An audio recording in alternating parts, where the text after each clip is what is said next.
내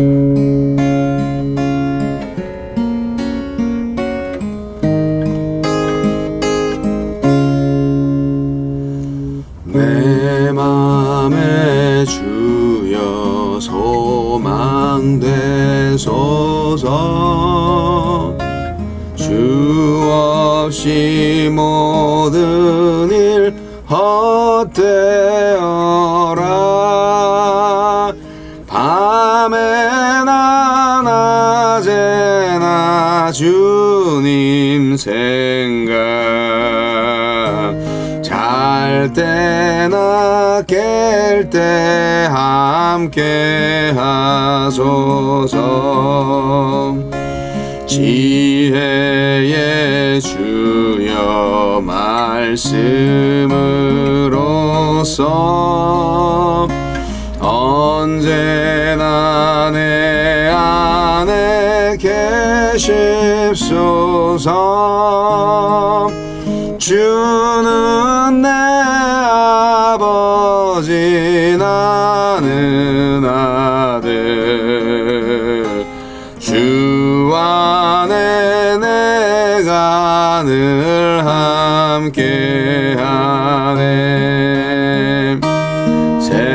세상의 영광 난 보여도 언제나 주님은 나의 귀염. 주님만 내 맘에 계시오니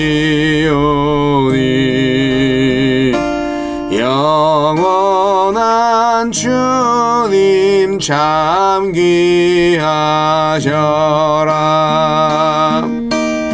영원한 주님 내 승리의 주. 하늘의 기쁨을 주옵소서. 어떠한 고난이 닥쳐와도 만유의 주여 소망되소서.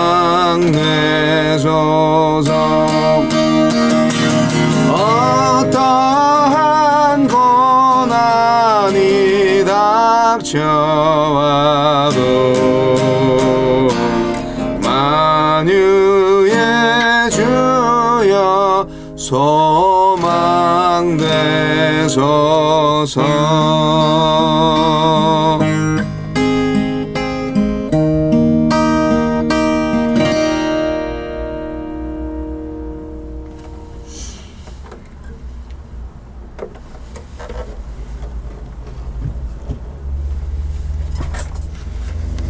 (6월 27일) 월요일 시편 83편 1절로 18절 말씀.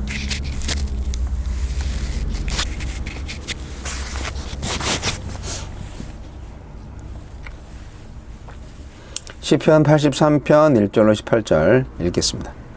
하느님이여 침묵하지 마소서. 하느님이여 잠잠하지 마시고 조용하지 마소서. 무릇 주의 원수들이 떠들며 주를 미워하는 자들이 머리를 들었나이다.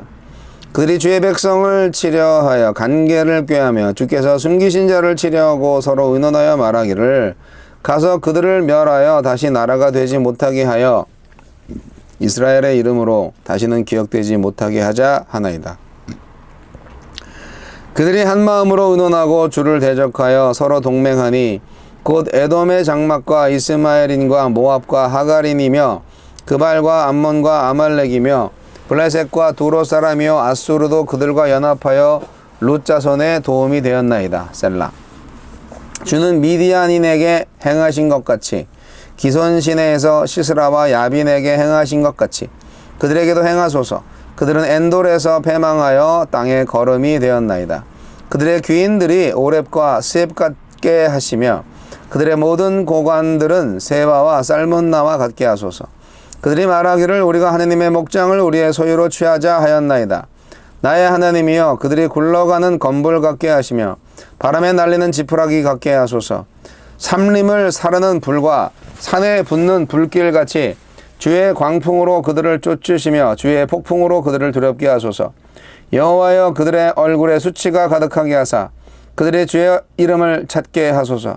그들로 수치를 당하여 영원히 놀라게 하시며 낭패와 멸망을 당하게 하사 여호와라 이름하신 주만 온 세계의 지존자로 알게 하소서. 하나님이여 침묵하지 마소서. 시인은 하나님의 백성을 빼앗으려는 원수들의 간계를 사사시대와 같이 깨뜨려 주시기를 간청합니다. 우리에게 주시는 교훈은 무엇입니까? 시인은 주의 원수들이 이스라엘을 공격하려고 떠들썩한데 하나님은 잠자코 침묵하신다고 탄식합니다. 시인은 하나님 나라 이스라엘을 향한 공격은 하나님을 향한 공격이요 이스라엘의 이름이 끊겨 기억되지 못하는 것은 하나님의 이름이 모욕을 당하는 것과 같기에 어서 침묵을 깨고 나서 달라고 요청합니다. 하나님의 자녀인 나의 명예가 하나님의 명예임을 늘 의식하며 살고 있습니까? 그 명예를 지키기 위해 세상의 애매한 미움에 의연하고 불의한 제안에 단호하고 의를 위한 고난에 기꺼이 나서고 있습니까? 이스라엘을 치려고 동맹한 10나라의 명단과 하나님께서 사사들의 손을 통해 물리치신 대적의 명단을 나란히 열거합니다. 눈앞에 전개되는 상황을 보면 절망할 수밖에 없음을 솔직히 표현하면서 동시에 기드온, 드보라, 바락 등 대단치 않은 사사들을 통해서 객관적인 전력으로는 상대가 되지 않는 대적들을 이긴 역사를 회상합니다. 하나님께서 침묵을 깨고 나서시기만 하면 하나님의 목장을 자기 소유로 취하려는 원수들을 단숨에 물리칠 수 있다는 믿음을 드러낸 것입니다. 우리 삶에도 이 두 명단이 다 있습니다.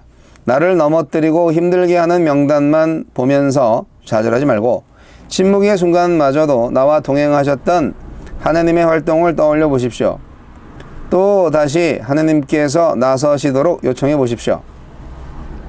시인은 하나님께서 적극적으로 개입하셔서 원수들을 건불과 지푸라기처럼 만드시고 불태우시고 바람에 날려 보내시기를 간청합니다. 그들이 창피를 당하고 수치스럽게 되기를 간절히 바랍니다. 시인의 민족인 유다를 위해 하나님께 기도한 것이지만 예수님을 통해 우리에게 주어진 하나님의 나라로 적용할 수도 있습니다. 지금도 원수들은 하나님 나라의 백성을 자신의 소유로 삼으려 합니다. 여전한 이 영적 전쟁터에서 우리는 약하지만 하나님은 강하십니다. 하나님 나라의 백성으로서 말씀을 삶의 기준으로 삼는 자로서 세속적인 가치관에 물들어 원수의 소유물이 되지 않도록 깨어 기도합시다. 주여, 지금 이곳에서 흔들리지 않고 하나님 나라의 백성으로 살아가도록 지켜주소서.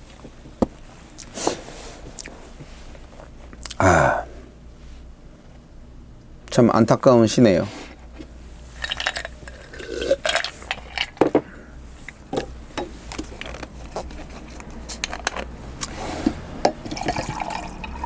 침묵에는 두 가지 형태가 있습니다. 어떤 형태냐? 긍정적인 침묵과 부정적인 침묵이 있습니다. 침묵은 보통 부정적일 때가 많죠. 근데 말이 필요 없이 좋다 그러는 관계도 있잖아요. 아주 깊은 유대관계가 있는 사람들끼리는 그냥 눈만 봐도 상대방의 마음을 알고 굳이 말로 표현하지 않아도 행복한 침묵의 상태가 있죠. 그냥 문제가 있다? 그러면 그냥 빙그레 웃어버리면 끝나는 거죠. 그런 침묵은 굉장히 수준 높은 긍정적인 침묵의 관계입니다. 그런데 이제 하나님 그런 침묵 말고 오늘 시편 말씀에서는 부정적인 침묵을 중단하시라 그런 거죠. 침묵하는 사람 앞에서는 참 사람들이 너무 답답해합니다. 난 정말 그 사람 속을 모르겠어. 무슨 생각을 하고 있는지 모르겠다고 말 좀 해봐. 예, 침묵은 상당히 엄청난 위력을. 뭐 저희 부부도 부부싸움 할 때는 침묵을 무기로 삼습니다. 강력한 무기죠. 뭐 거의 3일 동안 말을 안 하는 경우도 있고. 예, 요즘은 별로 그렇지 않은데 과거에 많은 시간들을 침묵의 무기로 부부싸움을 했던 것 같습니다. 결국은 갈등의 최첨단의 상황이 침묵이라는 거죠. 여러분, 하느님이 침묵하실 때를 잘 생각을 하셔야 됩니다. 지금 나와의 관계 속에서 정말 친밀한 관계 속에서 침묵하시는 건지, 아니면 저한테 좀 감정이 있으신가요, 주님? 제가 좀 마음에 안 드시나요? 네, 그런 관계 속에서 악감정으로 하느님이 침묵하시는 건지, 네, 그거를 좀 생각해 보시기 바랍니다. 오늘 시편은 원수들이 공격하려고 떠들썩한 상황에서 도저히 뭐 상대가 안 되는 그런 중과부적이죠. 근데 이스라엘은 사실 신정국가잖아요. 하느님의 나라로 생각하잖아요. 결국 하느님의 나라를 공격하는 것은 하느님을 공격하는 거 아닙니까? 하느님 나서주세요. 침묵하지 말아주세요. 이스라엘의 이름이 끊기는 것은 결국 하나님의 이름이 모욕당하는 것이잖아요. 이런 일이 생기면 안 되죠. 주님 빨리 개입해 주세요. 라고 지금 시편 기자는 노래하고 있습니다. 기도하고 있는 거죠. 거의 뭐 부탁하고 있는 거죠. 여러분, 저와 여러분의 가정과 교회와 그리고 국가가 하나님의 침묵이 좋은 때입니까 지금? 저는 그렇게 생각하지 않습니다. 하느님이 개입하셔야 돼요. 지금 너무나 악의 창궐하고 있어요. 주여 일어나소서 우리가 기도해야 됩니다. 과거에 기드온, 드보라, 바락 이런 사사들이 사실 대단하지 않은 사람들이었어요. 그런데 그들을 통하여서, 그 연약한 그릇을 통하여서 하나님께서 큰 승리를 거두셨잖아요. 언제든지 하느님께서 지금 침묵을 깨고 일어나시면 저 앞에 있는 대적들 아무것도 아니다. 시편 기자는 당연히 알고 믿고 있었습니다. 여러분, 침묵의 순간마저도 나와 함께 하신 하느님을 찬양합니다. 침묵하셨지만 여전히 하느님은 우리와 함께 하신다고요. 우리는 이 세상에 많은 그 권력가들, 뭐 군사적인 힘을 가지고 있는 것도 있고, 경제력을 가진 것도 있고, 뭐 지식의 힘을 가진 것도 있고, 여러 가지가 있을 수 있어요. 힘을 믿고 세상의 주인인 양 오만방자한 그 대적들, 지금 시인은 바라보고 있습니다. 그들의 실상을 하나님께서 알게 해달라고 요청하고 있습니다. 사실은 아무것도 아닌 거죠. 겉으로는 대단한 것처럼 보이지만 사실상 하느님께서 광풍을 일으키시고 불꽃을 놓으시면 그냥 건불과 초계처럼 순식간에 사라질 존재에 불과하다 하는 것입니다. 불이 숲을 불사르고 산을 태우듯이 철저하게 진멸당할 것이다. 그렇게 시편 기자는 선포하고 있습니다. 우리 하나님은 온 세계의 유일한 지존자이시며 정말 왕중왕, 신중의 신, 네, 전쟁의 신이기도 하시고요. 그래서 온 세상에 하느님의 이름이 높이 올라갈 것이다. 그렇게 찬양하고 있습니다. 이스라엘의 침략자들을 멸하시는 하나님,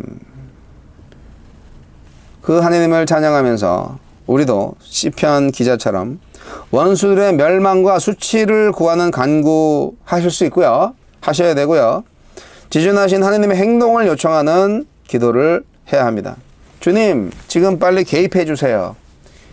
이 나쁜 놈들 주님께서 처단해 주세요. 하나님의 나라가 무시당하고 하나님의 백성들이 지금 부끄러움을 당하고 있습니다. 수치를 당하고 있습니다. 하나님 개입하셔서 일어나셔서 그들을 멸하여 주소서. 하느님의 이름의 영광을 위해서 그렇게 기도하고 있습니다.